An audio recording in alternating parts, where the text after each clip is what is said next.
Welcome to Tax File. I am your host, Laurie Bala Hassan, and we've got vibrant lineup for you today. We are kicking off this episode with the latest tax news. Then, in our Did You Know segment, we'll share some surprising tax facts that might just catch you off guard. Next up is Vox Pop, where we hear your views on the streets. We'll unpack those views in the knowledge zone, giving you context and clarity. In Professional Insights, our experts break down the issues and offer practical guidance. And finally, in What's on the Net, we respond to your comments and questions from our social media handles. Let's dive in.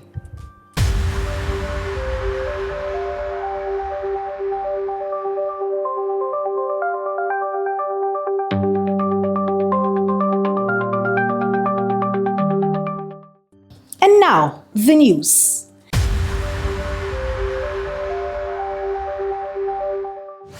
The Federal Inland Revenue Service, FIRS, has unveiled plans to implement a real-time digital tracking system to combat illicit financial flows and strengthen Nigeria's revenue base. Speaking at the National Conference on Illicit Financial Flows and Domestic Resource Mobilization in Abuja, FIRS Chairman Zak Adedeji said the initiative would leverage data analytics and digital enforcement tools to monitor financial transactions as they occur. Evelyn Shija reports. The digital system will be backed by recent legislative reforms signed into law by President Bola Tinubu, aimed at improving tax administration and fiscal transparency.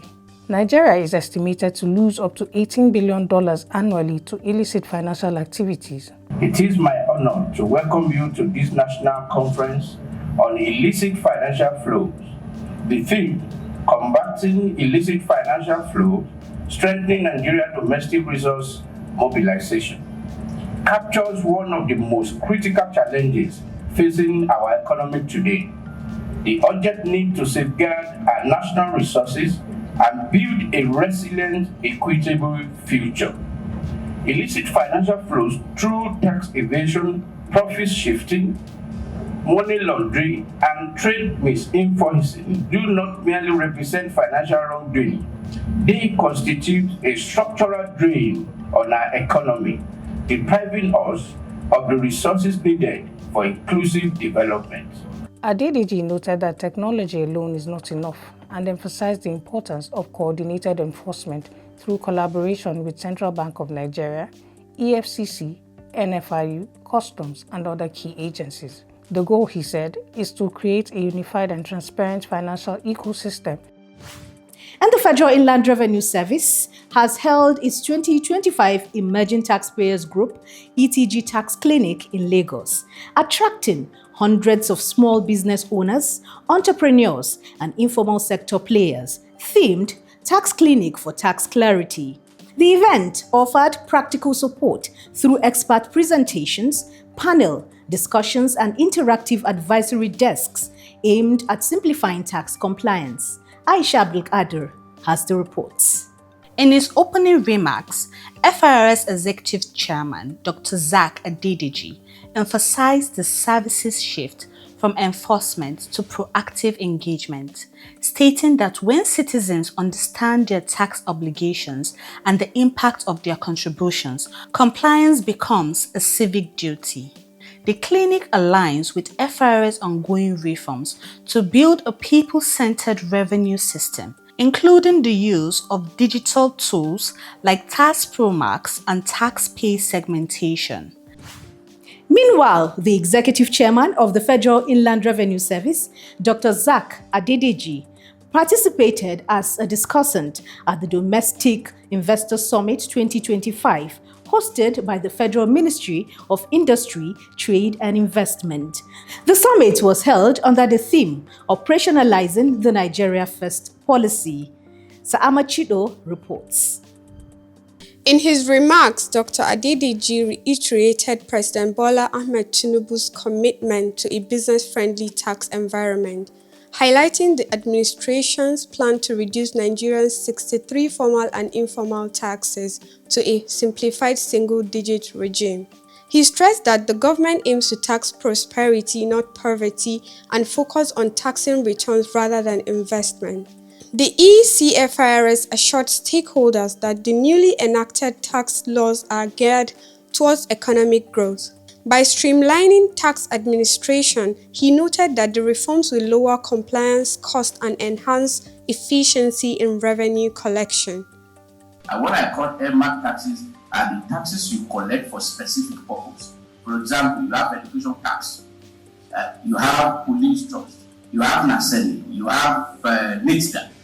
Now, today, you have up to like 7 of them. If you don't put an end to that, what that means that in the future, because soon you will have another one incubator, you have many other things.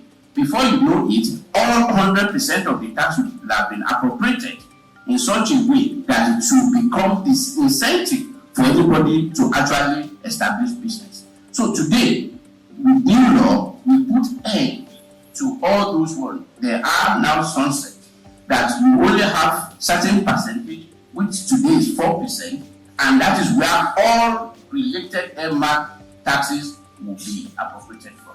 Now you have Nigeria Revenue, which is premier agency that will administer all these taxes. And when I use the word administer, because some may decide, state, this is yours, go collect. That is administration. Some you say, it's this one, go collect. So you won't have multiple agencies thrown into the office of all our investors. And last one is joint tax board, because we have federal, we have a federal setup, states and local government. So when you have district, or how will you do it? So you have joint tax that will harmonize that. So if you look at from the structure, we simplify and then we remove all those bodies of compliance from business, from individual. So when you look at it, this conception of increasing the tax, is not well established, because that is not our focus. Our focus is actually to remove hurdles before businesses so that they can do well, because in their prosperity that our prosperity lies.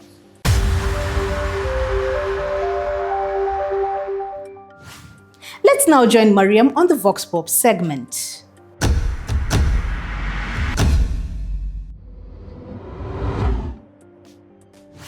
Hello and welcome to the segment. My name is Mariam Julie Adura. Today, we're back on the streets to find out what people know about the windfall tax. Come along with me. We're here to find out from you what windfall tax means. Windfall tax means a tax imposed by the government on specialized businesses for their unrealized gains or excessive gains realized from them. Thank you. Thank you. What are the rates? The rate is 70% imposed by the government on them.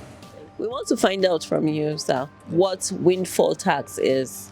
Windfall tax is a one-time tax that government levied on company, basically not because of their listing, but because of the extra profit that they made. So government is targeting because due to like distribution of social amenities, improving the basics of social activities in societies. A windfall tax is a special tax that is imposed on companies or individuals that make unexpected high profits, such as sudden rise in oil prices or gains from foreign exchange differences. A windfall tax is a tax or a levy that is imposed or realized gains from all foreign currency transactions of banks operating within Nigeria. The rate of the tax as at now is 70% from all gains realized on foreign currency transactions by banks within the 2023 to 2025 financial year. And the FRS is saddled with the responsibility to assess, collect, administer the tax in line with the powers of the service under the Federal Inland Revenue Service Establishment Act.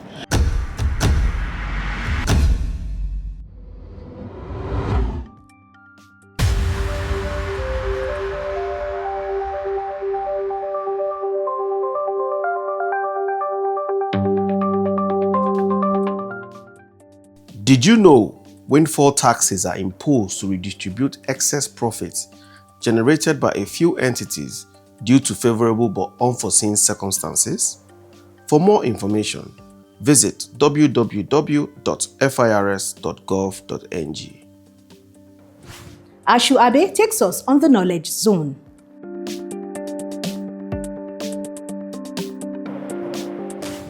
Hello and welcome to Knowledge Zone, where we dive deeper into interesting conversations had on the streets. I remain your host, Ashu Abe. Today, let's talk about windfall tax. Just a little history on windfall tax. On the 17th of July 2024, the President, Bola Ahmed Tinubu, through a letter and an executive bill to the Nigerian Senate, one of the arms of the National Assembly, requested an amendment to the Finance Act 2023 via the Finance Bill 2024. This bill seeks to introduce a one-time windfall tax at a rate of 50% on foreign exchange gains realized by banks in their 2023 financial statements.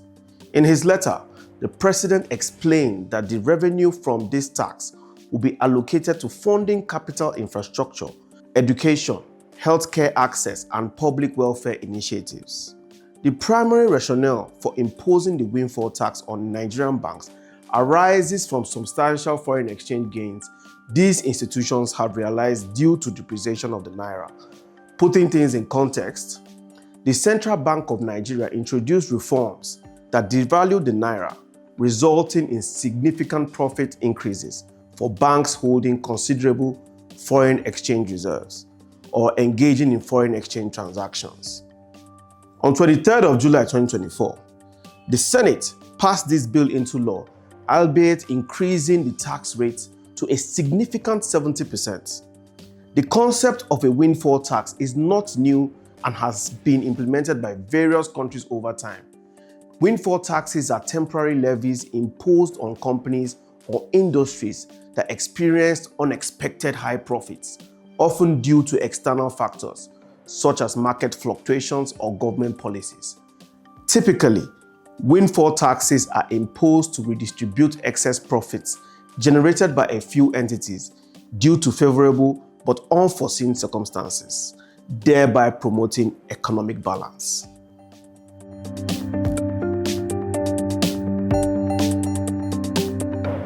And now to our Professional Insight segment.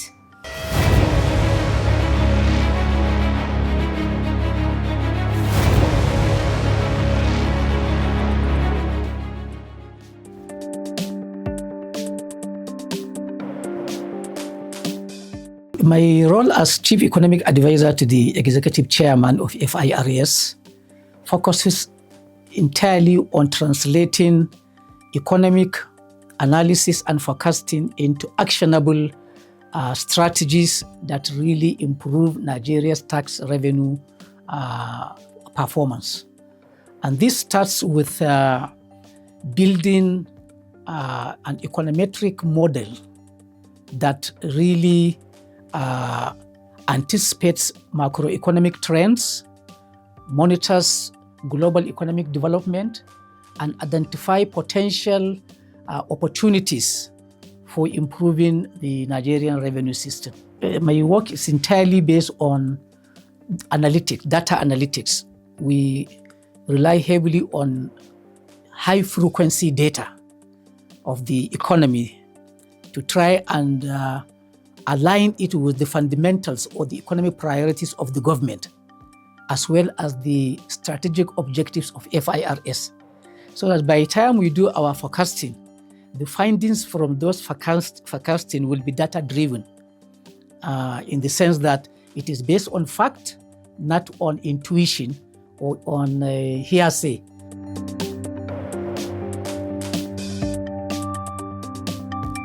As you know, being Chief Economic Advisor to the Chairman, and the Chairman is also the Chairman of the Management Committee.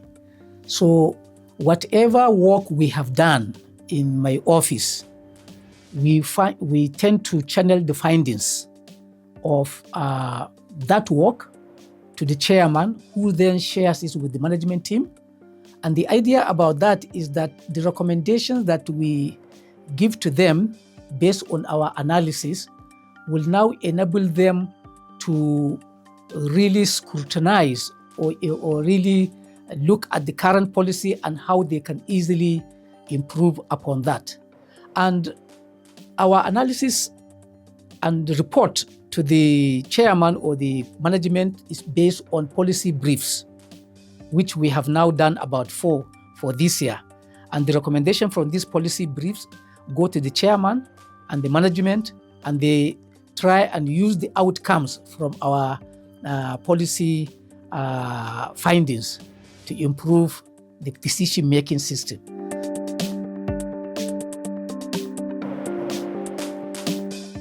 Now, this year we started stakeholder engagement with state tax coordinators and business associations. We have been to Kano. Last week I was in Lagos. We had stakeholder engagement with the tax officials in Ikeja. Then we moved to Victoria Island, Ikoyi, Surulere. And the idea is for us to understand what exactly they are doing. Are they achieving their targets?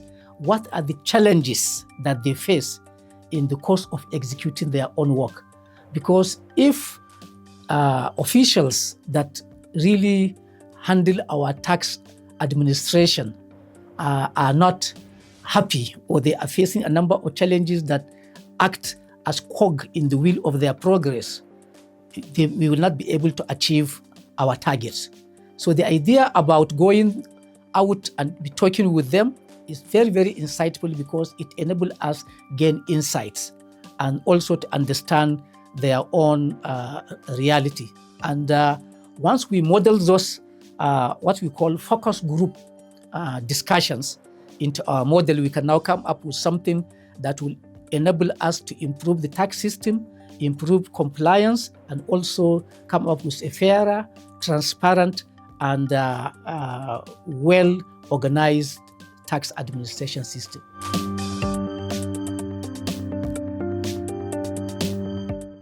There are several examples that I can give, but one that strikes me is the one that came up from the recent imposition of tariffs by the US government on countries around the world.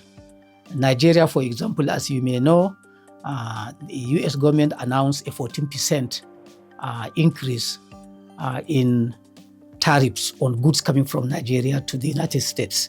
And there are tariffs on so many countries, which will now have spillover on Nigeria. So our analysis of that particular situation enabled us to provide recommendations to the chairman, and they have now utilized some of those recommendations in the day-to-day decision-making process of the government by trying to ensure that government has engaged proactively in terms of identifying alternative sources of trading partners. So over-reliance on US may be dangerous. So what are the other options? For example, China, India, Asia, and other countries that we can now explore bilateral trade relationship, and also the possibility of exploring multilateral trade negotiations through the WTO, World Trade Organization, rather than relying on countries that are supposed to be unreliable in our dealing. So that has been taken on board. And also, one of the recommendations is that instead of engaging the US on a controversial tariff retaliation, for us, there is no need for Nigerian government to retaliate. We should just engage in dialogue.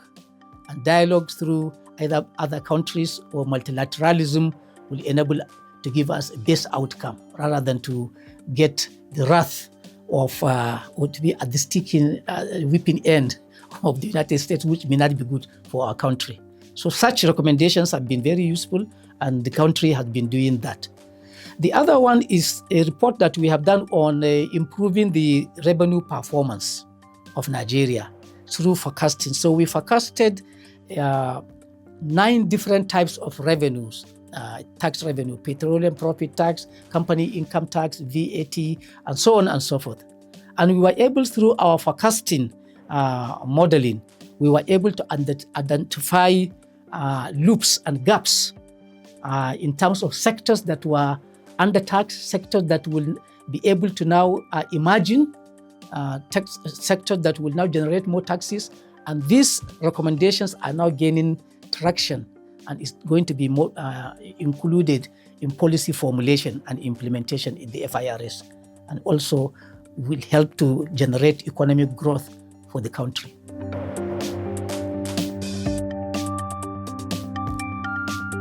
Our economic analysis and forecasting is based on the experiences of the Nigerian economy. It is based on macroeconomic fundamentals in Nigeria. It's based on the analysis of gross domestic product, which is GDP, inflation, interest rate. So in essence, it's not just only based on the data or the analysis of the FIRS, but the Nigerian economy as a whole, both fiscal and monetary policy variable that we model. This is because tax revenue is not an end to itself, but is a means to promoting economic growth and development in the country, because it is with this tax revenue that the government executes its own expenditure and development plans. So in essence, even though we are forecasting revenue performance of the FIRS, but that forecasting is grounded in theorizing based on data of the entire economy. So as a result of our analysis, the findings will go along in promoting sustainable economic growth and development, as well as macroeconomic stability.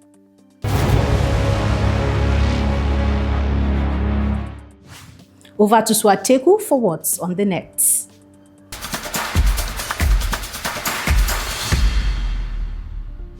Good day and welcome to What's on the Net. At Ernest_Owele is asking, Dear FIRS, do you now collect tax from private schools through the proprietors? Because some private schools in Abuja are now deducting money from their teachers in the name of FIRS. At Ernest_Owele, FIRS does have a system in place for tax collection, but not for pay as you earn. The State Internal Revenue Services are the tax authorities responsible for assessing, collecting and remitting tax deducted from salaries of staff to state governments of the staff residents. Yes, there was a recent controversy about a 5% tax imposed on private schools in Abuja, but this is not coming from FIRS and has nothing to do with the FIRS. At SK, Prince is asking, please, I need my plastic tax identity card based in Lagos. I'm looking forward to hear from you. At SK Prince, the Joint Tax Board issues the Plastic Taxpayers Identification Number card for individuals across Nigeria. If your card is registered in Lagos, you don't need to visit in person. Simply contact the TIN branch office in Lagos through their official phone line or email. Once verified, they can send your plastic TIN card straight to you via courier. Stay compliant, stay connected, and make sure your tax identity is in order.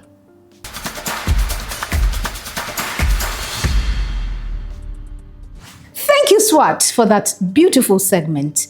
And that's a wrap on this episode of Tax File. I hope you are living with new knowledge and a sharper understanding of the tax world. The conversation continues online. Follow us and join the discussion. Until next time, I am Laure Bala Hassan. Stay curious, stay compliant, and keep watching Tax File. FIRS, simplifying tax, maximizing revenue.